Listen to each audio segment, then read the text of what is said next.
মেয়ের ধরুন ব্রেকআপ হয়েছে, সে যদি ফেসবুক যেটা পোস্ট করছে সবাই এসে আহা, ছেলেটা যদি পোস্ট করে বন্ধুরাই তাকে নিয়ে আর কি করে, এই ছেলেগুলোরই কিন্তু ওভারকাম করতে অনেক বেশি সময় লাগে। মেয়েদের না স্টকে বেশ কয়েকজন থাকেন সবসময়, ব্যাকআপ, মেয়েরা সবসময় ব্যাকআপ নিয়েই চলে। ছেলেরা এখনো রিলেশনশিপ নিয়ে স্বপ্ন দেখো, ওই একটা মেয়ের সঙ্গে প্রেম হয়েছে ভাবছে একেই নাকি বিয়ে করবো, বাচ্চার নাম পর্যন্ত ঠিক করে ফেলে, একেই বিয়ে করবো, এই আমার বউ হবে। মেয়েদের তো প্রচুর রকম গন্ডগোল। দেখবেন ছেলেটার মোবাইলের পাসওয়ার্ড মেয়েটা জানে, ছেলেটা কিন্তু কিছু জানে না। কোথায় আছো ভিডিও কল করে দেখাও, ছেলেটা দেখায়, মেয়েটা কিন্তু কোনোদিন দেখাবে না।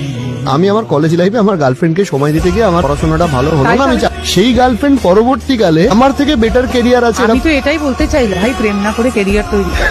তোমার কাছে যদি ক্যারিয়ার থাকে, টাকা পয়সা থাকে, এরকম অনেক গার্লফ্রেন্ড আসবে। এই জেনারেশনের ছেলেরা আরো বোকা। আমি আমাদের জেনারেশনে কিন্তু এরকম বোকা পুরুষ মানুষ দেখিনি। তারা অনেক বেশি ক্যারিয়ার ওরিয়েন্টেড ছিলেন, পড়াশোনা করেছেন, প্রেমও করেছেন, তাকে বিয়েই করেছেন। তখনকার মেয়েরা এরকম ছিল না।